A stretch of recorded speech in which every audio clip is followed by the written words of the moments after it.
कौन सा chapter start करने का? भी wave theory of light. Wave theory of light में थ्योरी का पार्ट थोड़ा ज्यादा है, तो थोड़ा लिखने का काम बहुत है, नोट्स बनाना पड़ेगा, नोट्स बनाने का काम बहुत है, और थोड़ा बोर हो सकता है। आज नहीं होगा, आज अच्छा है, आज के लिए स्टोरी अच्छा है, लेकिन थोड़े लेक्चर्स के लिए बोर हो सकता है। 1 वीक या फिर 1.5 वीक में चैप्टर क्लियर हो जाएगा, मैक्सिमम 1.5 वीक टू 2 वीक्स। बहुत ज्यादा ही टाइम लगा तो 2 वीक्स लगेगा, तो 2 वीक्स में चैप्टर खत्म हो जाएगा। ठीक है, नेक्स्ट वीक में वैसे मैं लेक्चर नहीं लेने वाला हूँ। नेक्स्ट वीक में लेक्चर कौन लेगा? सुरगेकर सर लेंगे ऑल लेक्चर्स। कितने टाइम से लेंगे? 10 to 11, 9 to 10 नहीं लेंगे। नेक्स्ट वीक में लेक्चर्स कौन लेगा? सुरगेकर सर लेने वाले हैं।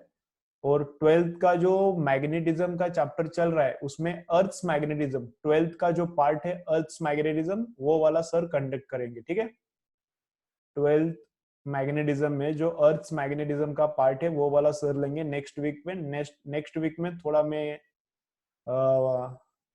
बाहर जा रहा हूँ, बाहर मतलब परभनी में नहीं हूँ, थोड़ा बाहर जा रहा हूँ। अभी 4 मंथ्स हो गए यहाँ पे लॉकडाउन में बैठा हूँ, थोड़ा बोर हो गया, अभी थोड़ा फ्रेश होके आता हूँ। अभी कोल्हापुर जाने का प्लानिंग था घर पे, लेकिन वो बहुत दूर है, क्वारंटाइन करेंगे तो कुछ लफड़ा हो जाएगा, वापस नहीं आने को मिलेगा।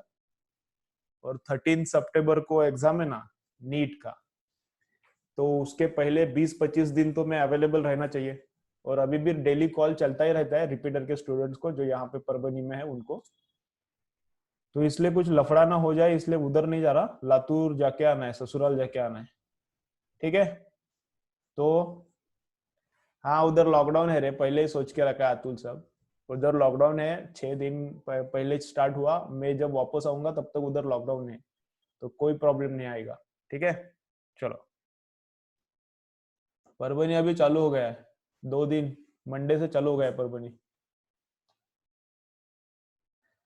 यूएसए? यूएसए किधर जाऊं? हाँ हमें भी बोर हो गया है सर। हाँ सबको बोर हो गया, अभी क्या करें, 6 दिन थोड़ा घूम के आता हूँ, थोड़ा फ्रेश हो जाऊंगा, इसलिए जा रहा हूँ। ठीक है चलो। सासरवाड़ी वही रहे, सासरवाड़ी। कब यार, ठीक है चलो। तो स्टार्ट करने का तो मैक्सिमम थ्योरी है, आज के चैप्टर में मैक्सिमम थ्योरी है, तो क्या करना है, मैं स्क्रीन शेयर करके पढ़ाता हूँ, स्क्रीन पे मैंने फोटोग्राफ्स लिया है, स्क्रीन शेयर करके पढ़ाता हूँ। और अगर थोड़ा उसमें मुझे कुछ बोलना है बोर्ड पे, तो बोर्ड पे जाके भी बोल सकता हूँ। ठीक है, चलेगा। अभी जोक्स इधर होता नहीं रहा ऐसा, जोक्स के लिए तुम लोग आगे चाहिए, सामने चाहिए। जोक्स इधर स्क्रीन पे कैसे जोक होता है? तुम लोग सामने चाहिए, कुछ तो करना चाहिए उधर, फिर उस पे जोक होता है, फिर तुम्हारा रिस्पॉन्स भी आना चाहिए इमीडिएटली, तभी मजा आता है। ये ऐसा क्या इधर ऐसा, हाँ इधर ऐसा स्क्रीन पे मजा नहीं आता। ठीक है, पर क्या करने का अभी, चलो। Video on? नहीं नहीं, वो रिस्पॉन्स फास्ट नहीं आता ना, तुम लोग वीडियो अगर ऑन भी करोगे तो लैग रहता है, मैं इधर बोलता हूँ और तुम्हें जो सुनाई देता है उसमें थोड़ा टाइम लैग रहता है, तो इसलिए यहाँ पे जोक्स में मजा नहीं आता, थोड़ा टाइम लैग रहता है इधर। ठीक है चलो। हाँ इधर लफड़ा होता है। चलो, तो क्या स्टार्ट करेंगे अभी? तो चैप्टर का नाम लिखो, चैप्टर क्या है?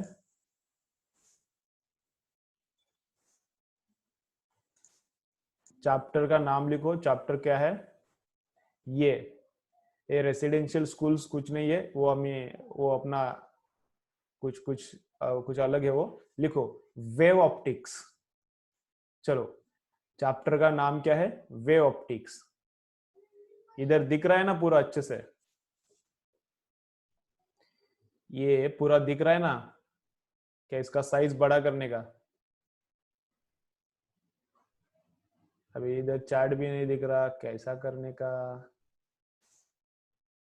हाँ, आ गया चार्ट आ गया।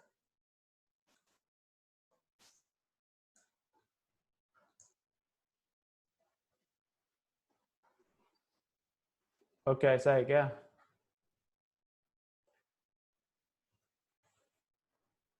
ओके ओके चलो चलो। अभी ये कमेंट भी तुमको दिखता होगा ना, अभी सभी तुमको दिखता होगा, ठीक है ना, क्लियर है ना। चलो छोटा करता हूँ अभी इसको भी। चलो अब मेरा वीडियो बड़ा करने का कि नहीं करने का? मेरा वीडियो थोड़ा बड़ा कर दो।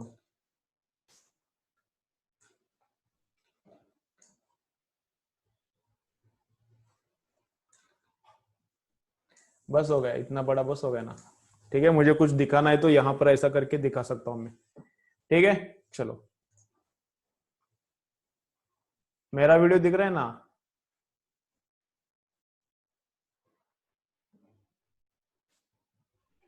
अरे मेरा वीडियो दिख रहा है क्या? ये कोपचे में दिख रहा है ना मेरा वीडियो? ओके चलो स्टार्ट करने का। देखो अभी तो लिखो, चैप्टर का नाम लिखो, वे ऑप्टिक्स। अभी तुम्हारा कमेंट नहीं दिख रहा मुझे, कमेंट मत करो, ठीक है। चलो, क्योंकि वो उधर यहाँ स्क्रीन पे जो दिख रहा है वही मुझे भी दिख रहा है, तुमको जो दिख रहा है वही मुझे भी दिख रहा है, ठीक है। चलो तो लिखो वे ऑप्टिक्स। एकदम अच्छा स्टोरी है इसका, वे ऑप्टिक्स का। आज का लेक्चर बोर नहीं होगा, आज थ्योरी है लेकिन आज का लेक्चर क्या है, इतना बोर नहीं होगा। आज थोड़ा एकदम मस्त स्टोरी बताता हूँ। तो देखो क्या है, तो लिखो चैप्टर का नाम लिखो, वे ऑप्टिक्स। वे ऑप्टिक्स में क्या आते हैं, दो चैप्टर्स आते हैं बोर्ड बुक में, दो चैप्टर्स है।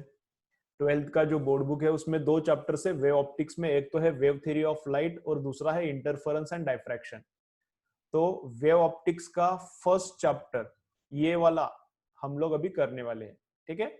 लिखो वे ऑप्टिक्स, लिखो वे ऑप्टिक्स में चैप्टर का नाम क्या है, वेव थ्योरी ऑफ लाइट। चलो लिखो wave theory of light, chapter का नाम लिखो वेव थ्योरी ऑफ लाइट, ठीक है। चलो एकदम सुपर अच्छा स्टोरी है। देखो अब ये वेव थ्योरी ऑफ लाइट, तो लाइट क्या रहता है, चलो चलो सुनो अभी। तो लाइट क्या रहता है, तो लाइट क्या रहता है, लाइट कैसा प्रोड्यूस होता है, लाइट ट्रैवलिंग कैसा होता है, उसका रिफ्लेक्शन कैसा होता है, किसी को भी कुछ भी पता नहीं था। तो फर्स्ट साइंटिस्ट लोगों ने उसका थ्योरी ऐसा बोलना स्टार्ट किया। साइंटिस्ट लोगों ने उसका थ्योरी ऐसा बोलना स्टार्ट किया, ऐसा होता होगा लाइट, लाइट ऐसा होता होगा, ऐसा करता होगा। तो जब भी थ्योरी डेवलप होता है तब कुछ पता नहीं रहता कि एग्जैक्टली ऐसा ही होता है। जब थ्योरी किसी भी चीज का डेवलप होता है तब एग्जैक्टली पता नहीं रहता ऐसा ही होता है क्या ऐसा नहीं होता। तो साइंटिस्ट लोग क्या करते हैं, जो बाहर से दिखता है, साइंटिस्ट लोग क्या करते हैं, जो बाहर से दिखता है उसके हिसाब से क्या करते हैं, गेस वर्क करते हैं कि ऐसा होता होगा। साइंटिस्ट लोग क्या करते हैं, जो बाहर से दिखता है उसके हिसाब से गेस करते हैं कि ऐसा अंदर होता होगा। और कुछ सालों के बाद, कुछ डेकेड्स के बाद, 10 साल, 15 साल, 25 साल के बाद समझता है कि वो सही है। कभी कभी समझता है कि जो साइंटिस्ट लोगों ने थ्योरी एक्सप्लेन किया वो सही है। और कभी कभी ऐसा होता है कि जो थ्योरी बताया वो गलत है, जो थ्योरी बताया वो गलत है। अभी जो रिएक्शन में मैकेनिज्म रहता है, तुमको केमिस्ट्री का जो मैकेनिज्म है रिएक्शंस में, तो वो बाहर जैसा दिख रहा है, बाहर क्या क्या दिखता है, रिएक्शन का कलर दिखता है, वो जो रिएक्शन हो रहा है उसका कलर, कौन सा प्रोडक्ट कितना प्रोड्यूस हो रहा है वो दिखता है। उसके हिसाब से क्या बोलते हैं, उसके हिसाब से कुछ तो थ्योरी बोलते हैं, इधर का CH उधर जाके अटैक करता होगा, इधर का OH उधर जाके अटैक करता होगा, ऐसा कुछ कुछ थ्योरी बोलते हैं। तो हमेशा वो थ्योरी सही रहता है क्या नहीं रहता कुछ पता नहीं रहता, जब वो थ्योरी बोलते रहते हैं। जब थ्योरी वो साइंटिस्ट लोग ऐसा प्रपोज करते हैं ऐसा होता होगा, तो कभी कभी वो ट्रू रहता है, कभी कभी ट्रू नहीं रहता है। जैसे कि इसने बोला था क्या, क्या बोला था कि प्लम, किसने बोला था ये, शायद अभी मुझे उसका नाम याद नहीं आ रहा, डाल्टन, शायद डाल्टन होगा। तो क्या बोला था कि प्लम जैसा ये तरबूज रहता है, उसके जैसा ये रहता है, तरबूज जैसा ये रहता है, क्या रहता है, एटम रहता है। तो उसमें क्या है, पॉजिटिव जैसा, पॉजिटिव भी चार्जेस है सब जगह पे, और उसके अंदर जैसा सीड्स है, वो तरबूज का जैसा सीड्स है, उसके जैसा क्या है, इलेक्ट्रॉन्स इधर उधर है, ऐसा। तो हर टाइम कमेंट्स मत करो, कमेंट्स मत करो, कमेंट्स में बोलता हूं बाद में तब करो। तो हर टाइम ये एग्जैक्टली पता नहीं रहता, हर टाइम ये एग्जैक्टली पता नहीं रहता कि जो भी थ्योरी प्रपोज हुआ है, अरे क्या है रे, चार्ट बंद करता हूं देखो, थॉमसन का था क्या? ठीक है ठीक है, थॉमसन का था। अब तुमको चार्ट इज बंद करता हूं तुम लोगों, नो वन। ठीक है चलो। तो थ्योरी कभी कभी सही रहता है, तो कभी कभी थ्योरी सही भी नहीं रहता, गलत रहता है, ऐसा होता है। तब लाइट के बारे में अभी लोगों ने स्टडी करना चालू किया। देखो एकदम इंटरेस्टिंग स्टोरी है, लाइट के बारे में स्टडी करना चालू किया। फर्स्ट थ्योरी कब मिला हमको? 1637 में। अभी लिख के मत लो, बाद में मैं बोलता हूं तब लिख के ले लो। इतना ही लिखो चैप्टर का नाम और ये सब चैप्टर का नाम, वेव थ्योरी ऑफ लाइट। ठीक है। तो ये थ्योरी फर्स्ट प्रपोज कब हुआ? 1637 में। थ्योरी फर्स्ट प्रपोज कब हुआ? 1637 में। कौन से साइंटिस्ट ने प्रपोज किया है? डेस्कार्टेस ने। DESCARTES। कौन से साइंटिस्ट ने लाइट का थ्योरी फर्स्ट टाइम प्रपोज किया? डेस्कार्टेस ने। अभी ये एरा भी देखो तुम लोग, मतलब ये इंडिया में क्या हो रहा था और यूरोप में क्या हो रहा था, तुमको थोड़ा समझना चाहिए। 1637 क्या है? 1637 में डेस्कार्टेस ने लाइट का थ्योरी प्रपोज किया। अभी स्टोरी सुनो, आज का एकदम मस्त इंटरेस्टिंग है, तुमको मजा आएगा। तो 1637 में ये लाइट का थ्योरी प्रपोज कर रहा है। उधर साइंटिस्ट क्या कर रहा है? ये यूरोपियन साइंटिस्ट है सब लोग। 1637 में लाइट का थ्योरी प्रपोज कर रहा है। अपने इधर क्या हो रहा था तब? इंडिया में क्या हो रहा था? इंडिया में 1618 में 1618 में 1618 1618 में औरंगजेब का बर्थ हुआ था। 1618 में औरंगजेब का बर्थ हुआ था। 12 इयर्स बाद, उसके 12 साल बाद, कितना? 1630 में शिवाजी महाराज का जन्म हुआ था। ओके, 1630 में शिवाजी महाराज का बर्थ हुआ था। तो ये सब लोग एक जमाने के ही है। हमको क्या लगता है कि ये साइंटिफिक जो डेवलपमेंट यूरोप में हुआ है बहुत अर्ली हुआ, अभी अभी हुआ है। अपन को क्या लगता है जो साइंटिफिक डेवलपमेंट यूरोप में हुआ है अभी अभी हुआ है, और ये औरंगजेब और शिवाजी महाराज ये तो बहुत पुराने हैं, तो तब कुछ हुआ नहीं होगा। तो एक ही एरा के हैं ये सब लोग, एक ही एरा के हैं, औरंगजेब, शिवाजी महाराज और ये जो डेस्कार्टेस, न्यूटन है, एक इरा के हैं। न्यूटन का बर्थ ईयर क्या है? 1642, 12 साल बाद। महाराज के 12 साल बाद कौन है? न्यूटन का बर्थ है, और महाराज के 12 साल पहले औरंगजेब का बर्थ है। तो ये एक ही इरा के है सब। तो अपने इधर क्या चल रहा था? अपने इधर वॉर चल रहा था। साइंटिफिक डेवलपमेंट कुछ आता है कि देखो अपने हिस्ट्री के बुक्स में, अपना जो हिस्ट्री के बुक्स में औरंगजेब को बोलते हैं या फिर शिवाजी महाराज को बोलते हैं या फिर पेशवा को बोलते हैं, तब कुछ साइंटिफिक डेवलपमेंट हुआ है क्या? ऐसा आया था क्या? कुछ भी नहीं। तो यूरोप में, तब यूरोप बहुत आगे था, यूरोप में रिसर्च चल रहा था, यूरोप में न्यूटन काम कर रहा था।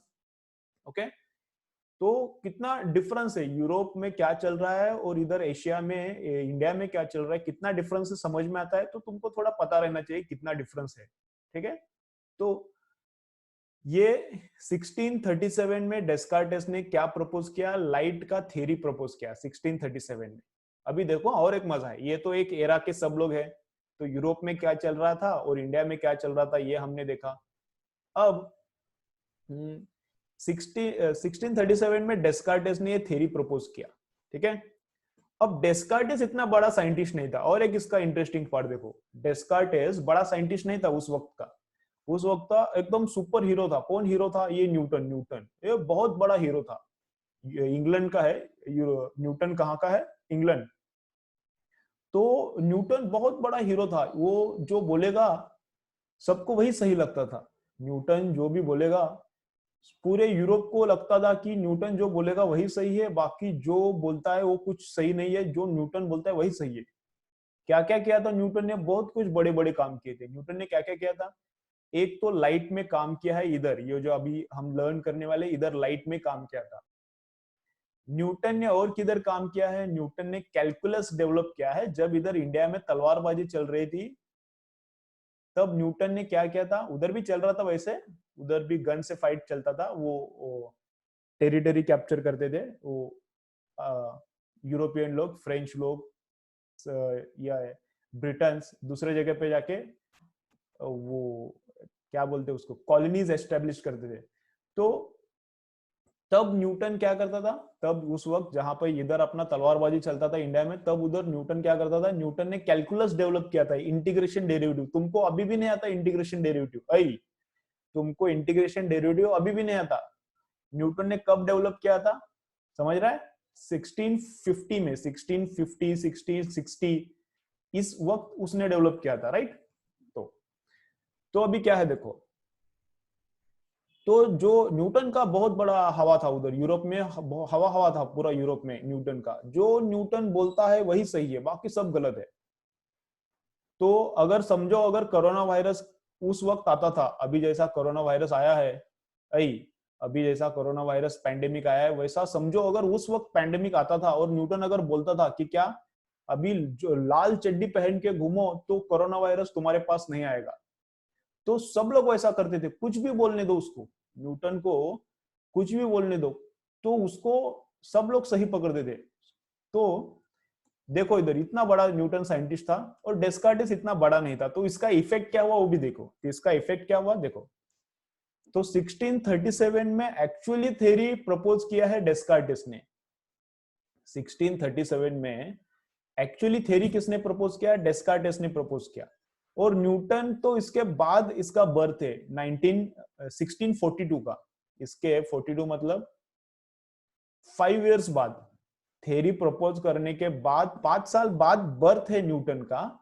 और फिर उसके बाद जब 10-15 साल के बाद न्यूटन ने कुछ तो उसमें चेंजेस प्रपोज किया। ये डेस्कार्टे का थ्योरी था, उसमें न्यूटन ने थोड़ा चेंज प्रपोज किया। एक्चुअली थ्योरी डेस्कार्टेस का है, लेकिन न्यूटन ने थोड़ा चेंज प्रपोज किया।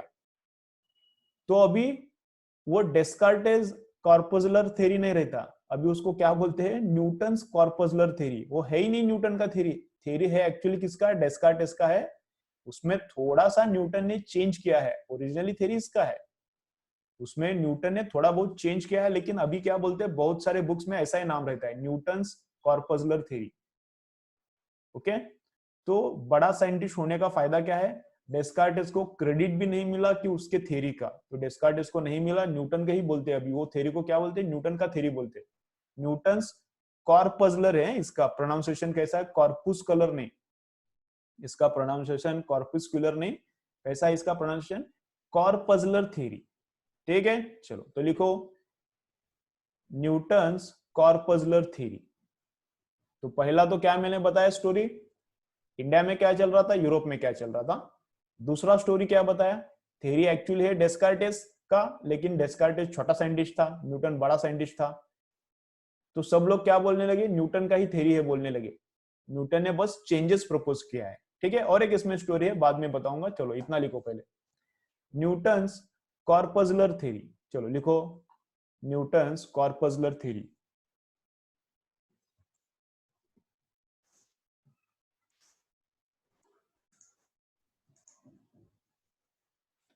Newton's corpuscular theory. ठीक है,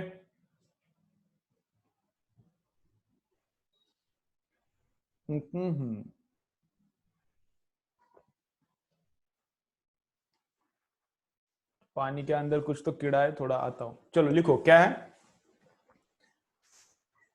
न्यूटन्स कॉर्पस्कुलर थ्योरी। लिखा Newton's corpuscular theory.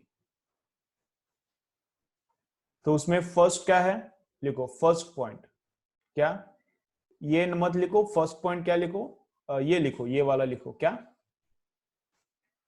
This theory is actually proposed by Descartes. चलो लिखो this theory is actually proposed by डेस्कार्टेस।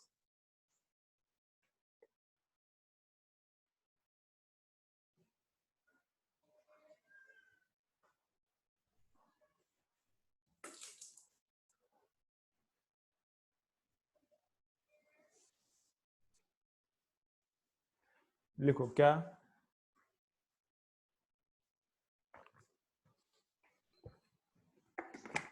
this theory is actually proposed by Descartes. This theory is actually proposed by Descartes, and Newton proposed some changes in the theory. Newton proposed some changes in the theory, and Newton proposed some changes in the theory. ठीक है, चलो फिर उसके बाद लिखो next point,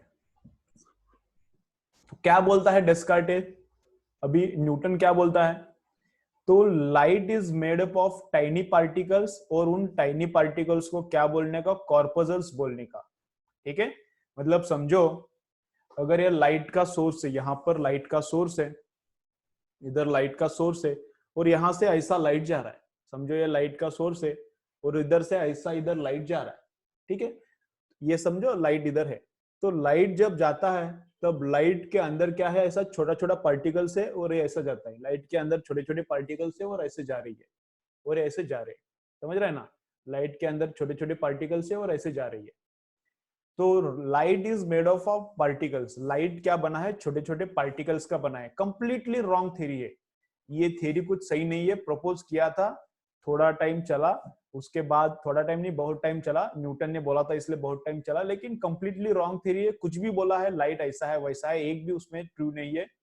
ठीक है, तो लिखो, तो फर्स्ट क्या है, लेकिन थ्योरी ऐसा ही रहता है, थ्योरी क्या रहता है, ऐसा ही रहता है, वो बाहर से जो दिखता है उसके हिसाब से थ्योरी प्रपोज करते हैं, कभी सही रहता है कभी सही नहीं रहता है। अभी ये जो थ्योरी प्रपोज किया इसमें क्या सही है क्या, देखो सब कुछ गलत है, एक आध पॉइंट सही होगा लेकिन बाकी सब पॉइंट्स गलत है इसमें। तो क्या है, नेक्स्ट पॉइंट लिखो, ये डेस्कार्टेस का लिखा, उसके बाद next point, light is made up of tiny particles called corpuscles. लिखो, light is made up of tiny particles called corpuscles. ठीक है, चलो लिखो, light is made up of tiny particles, light is made up of tiny particles called corpuscles, light is made up of tiny particles called corpuscles. ठीक है, मतलब light जो बना है, लाइट जो बना है, लाइट में क्या है, छोटे छोटे छोटे छोटे पार्टिकल्स है, उसको क्या नाम दिया, कॉर्पसल्स नाम दिया। ठीक है, अब कॉर्पसल्स का प्रॉपर्टी क्या है, चलो इधर स्क्रीन पे देखो, कॉर्पसल्स का प्रॉपर्टी क्या है, देखो, कॉर्पसल्स है इलास्टिक, कॉर्पसल्स कैसा है, इलास्टिक है, कॉर्पसल्स क्या है, रिजिड है, और कॉर्पसल्स क्या है, वेटलेस है। इलास्टिक क्यों है, इलास्टिक क्यों है, देखो इसका ये ऐसा इलास्टिक क्यों है, समझो यहाँ पे इधर ऐसा देखो, कॉर्पसल्स इलास्टिक क्यों है, तो इधर लाइट आया और इधर से रिफ्लेक्ट हुआ। ठीक है, तो लाइट रिफ्लेक्ट होता है ये पहले पता था, ऐसा नहीं कि थ्योरी के बाद में पता चला लाइट रिफ्लेक्ट होता है, तो लाइट रिफ्लेक्ट होता है ये थ्योरी प्रपोज करने के पहले भी पता था, लाइट रिफ्लेक्ट होता है ये थ्योरी प्रपोज करने के पहले भी पता था। तो लाइट आता है और रिफ्लेक्ट होता है, तो क्यों रिफ्लेक्ट होता है, तो न्यूटन क्या बोलता है कि वो जो लाइट में जो छोटा छोटा बॉल्स है, जो लाइट में जो छोटा छोटा बॉल्स है, वो बॉल्स क्या है, इलास्टिक है। न्यूटन क्या बोलता है, न्यूटन क्या बोलता है, लाइट में जो छोटा छोटा बॉल्स है, लाइट में, लाइट जिस छोटे छोटे बॉल से बना है उसको कॉर्पसल्स बोलते हैं, और कॉर्पसल्स क्या है, इलास्टिक है। मतलब जब एक कॉर्पसल्स इधर से आएगा, मतलब लाइट इधर से आएगी, मतलब कॉर्पसल्स का स्ट्रीम, मतलब छोटे छोटे बॉल्स का ऐसा स्ट्रीम इधर आएगा, तो ये इधर आएगा तो बाउंस मार के ऐसा आएगा, इधर जब लाइट आएगा तो बाउंस मार के ऐसा आएगा, जैसा बॉल होता है, बॉल को हम लोग इधर से मारेंगे तो इधर से ऐसा रिफ्लेक्ट होता है, बाउंस मारता है ना, तो जिस तरीके से बॉल बाउंस होता है उसी तरीके से लाइट भी बाउंस होता है, उसी तरीके से लाइट भी बाउंस होता है। और लाइट क्या, छोटे छोटे बॉल्स का बना है, लाइट छोटे छोटे बॉल्स का बना है, इलास्टिक बॉल्स है। इलास्टिक मतलब जितना स्पीड से जाएगा उतनी ही स्पीड से वापस आएगा, जितना स्पीड से जाएगा ऐसा उतनी स्पीड से ऐसा वापस आएगा। ओके, जितना स्पीड से ऐसा जाएगा उतनी स्पीड से ऐसा वापस आएगा, समझ रहे हैं। तो वो बॉल्स कैसा है, इलास्टिक कोलिजन होना चाहिए। कोलिजन कैसा होना चाहिए, इलास्टिक होना चाहिए। इलास्टिक कोलिजन होना चाहिए मतलब जाने का स्पीड बॉल का और आने का स्पीड बॉल का क्या चाहिए, सेम चाहिए। तो कॉर्पसल्स का प्रॉपर्टी क्या है, कुछ नहीं रहता ऐसा, कॉर्पसल भी नहीं रहता, लाइट में छोटे छोटे बॉल्स भी नहीं रहते, लेकिन न्यूटन ने बोला तो सबने सही पकड़ा थोड़ी टाइम के लिए, उसके बाद पता चला कि वो सब गलत है। तो light is made up of corpuscles, और कॉर्पसल्स का क्या प्रॉपर्टी है, वो इलास्टिक है, वो रिजिड है, और वेटलेस है। वेटलेस क्यों है, जब लाइट हमारे हैंड पे गिरता है, अभी इधर लाइट का सोर्स है, ट्यूब है, और उधर ट्यूब से लाइट आ रहा है और मेरे हैंड पे गिर रहा है, लेकिन मेरे को कुछ फील नहीं हो रहा, मेरे हैंड को कुछ फील नहीं हो रहा कि लाइट है या नहीं है, लाइट बंद किया तो भी इधर हल्का हल्का फील नहीं होता, लाइट चालू किया तो भी इधर हैंड पे मुझे हेवी नहीं फील होता।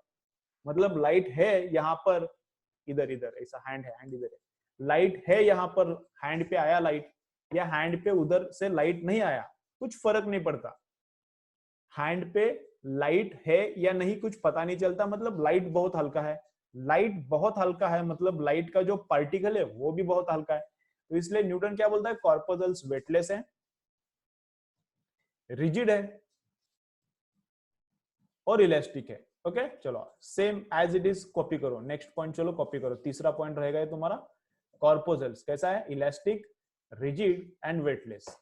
ठीक है, कॉर्पस्कल्स कैसा रहेगा, elastic, rigid and weightless. Okay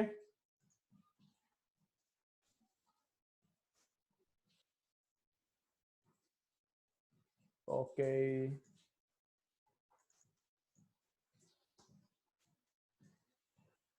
corpuscles कैसा कैसा है, इलास्टिक है, रिजिड है एंड कैसा है, वेटलेस है।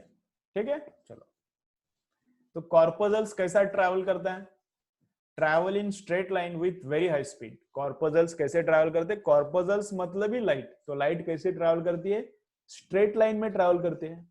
तो लाइट कैसे ट्रैवल करती है, ऐसा स्ट्रेट लाइन में ट्रैवल करती है और वेरी हाई स्पीड के साथ। लाइट का स्पीड हाई है तो कॉर्पस्कल्स का भी स्पीड हाई होगा। Different velocity in different media, और इन कॉर्पस्कल्स का स्पीड क्या रहता है, कॉर्पस्कल्स का मतलब लाइट का स्पीड, कॉर्पस्कल का स्पीड क्या रहता है, डिफरेंट मीडिया में डिफरेंट स्पीड, पानी में डिफरेंट स्पीड से भागते हैं ये कॉर्पस्कल्स। ऐसा न्यूटन बोलता था, सब गलत है, सब पॉइंट्स गलत है, लेकिन न्यूटन ऐसा बोलता था। पानी में कॉर्पस्कल्स का स्पीड डिफरेंट रहता है, हवा में कॉर्पस्कल्स का स्पीड डिफरेंट रहता है, और ग्लास में कॉर्पस्कल्स का स्पीड डिफरेंट रहता है, ऐसा न्यूटन ने बोला था। तो लिखो चलो next point, corpuscles travel in straight line. चलो लिखो नेक्स्ट पॉइंट लिखो चलो, corpuscles travel in straight line, corpuscles travel in straight line with very high speed, corpuscles travel in straight line with very high speed, corpuscles travel in straight line with very high speed, corpuscles have different velocities in different media। चलो लिखो, corpuscles have different velocities, corpuscles have different velocities in different media।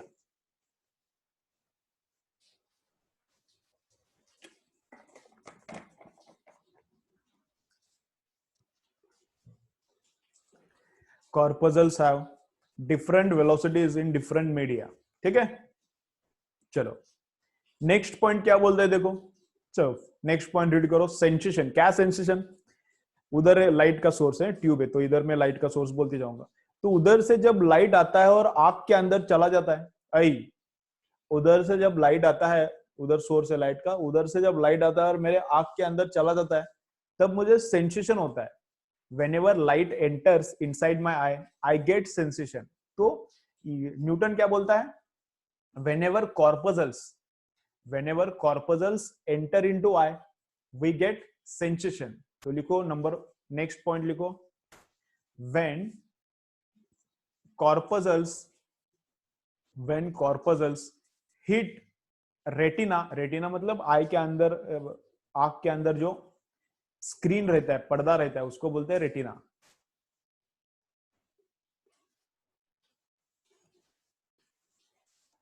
when corpuscles hit retina, when corpuscles hit retina we get sensation, when corpuscles hit retina we get sensation। ठीक है, when corpuscles hit retina we get sensation।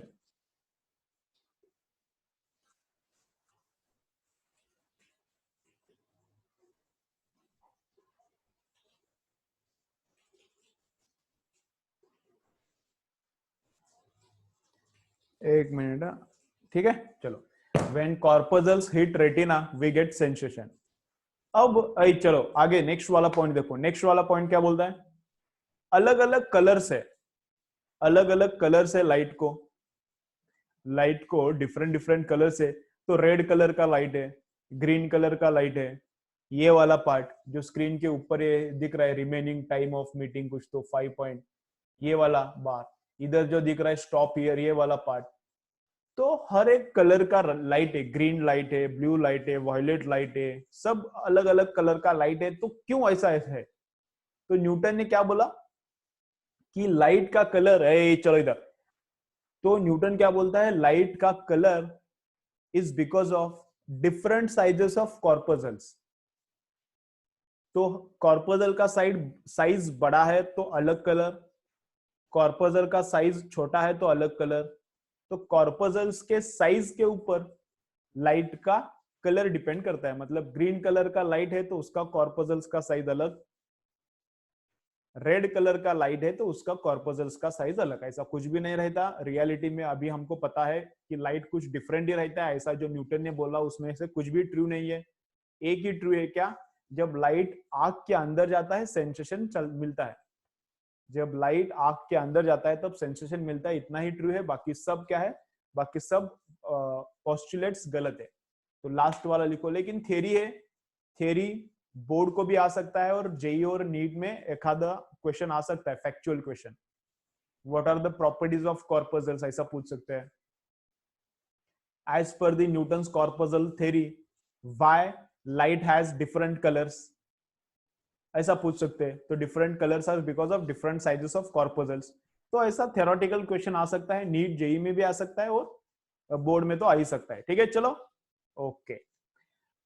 तो ये light, ये जो theory है light का, इसने क्या क्या एक्सप्लेन किया, तो वो नीचे दिखा है मैंने। तो क्या क्या एक्सप्लेन कर सकती थी ये थ्योरी? रिफ्लेक्शन, लाइट का रिफ्लेक्शन क्यों होता है, इस थ्योरी ने एकदम सही से एक्सप्लेन किया। लाइट का रिफ्रैक्शन क्यों होता है, वो भी ये थ्योरी एकदम सही से एक्सप्लेन करती है। और inverse square law, inverse square law क्या है मैं बोलता हूं, इतना लिख के ले लो पहले, इतना लिख के ले लो। इनवर्स स्क्वायर लॉ क्या है मैं बोलता हूं। कुड एक्सप्लेन, मतलब ये ऊपर का जो थ्योरी है न्यूटन का, could explain this theory, could explain this phenomenons, reflection, refraction और इनवर्स स्क्वायर लॉ, सब वो थ्योरी क्या करती है, एक्सप्लेन कर सकती है। ठीक है, चलो इतना लिखो, फिर मैं इनवर्स स्क्वायर लॉ क्या है वो बोलता हूं।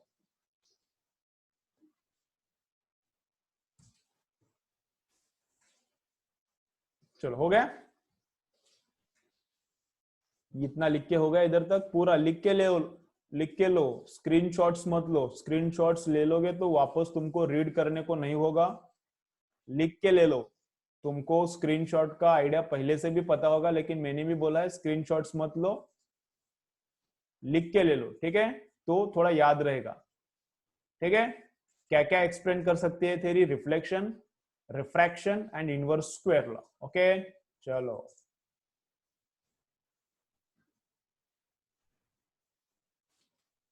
ठीक है, चलो। तो अभी इनवर्स स्क्वायर लॉ क्या रहता है मैं बोलता हूं, इनवर्स स्क्वायर लॉ क्या रहता है मैं बोलता हूं। ठीक है, चलो थोड़ा ऊपर करना पड़ेगा स्क्रीन को, नहीं ये कैमरे को करना पड़ेगा थोड़ा। चलो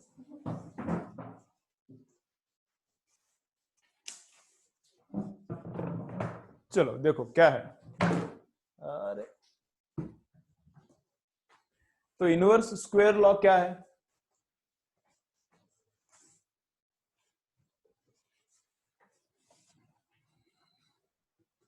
जो ग्रेविटेशन का लॉ है ये वाला, जो ग्रेविटेशन का लॉ है ये भी इनवर्स स्क्वायर लॉ है।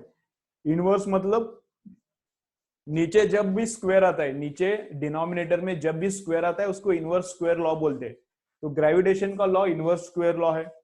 ये इलेक्ट्रोस्टैटिक स्टैटिक में जो फोर्स बिटवीन टू चार्जेस का लॉ है, F is equal to 1/4πε0 Q1 Q2 upon R square, वो भी इनवर्स स्क्वायर लॉ है। और दूसरा क्या है, देखो इधर लाइट के केस में इनवर्स स्क्वायर लॉ क्या रहता है, ऐसा लाइट के केस में क्या रहता है,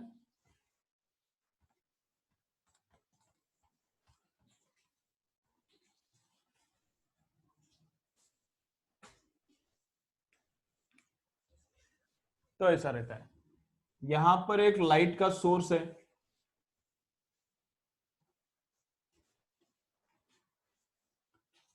यहां पर एक लाइट का सोर्स है। ठीक है, तो लाइट का सोर्स से लाइट स्प्रेड होता है, लाइट स्प्रेड होता है। तो समझो 10 सेंटीमीटर पे, 10 सेंटीमीटर पे यहां पे लाइट का इंटेंसिटी है आई।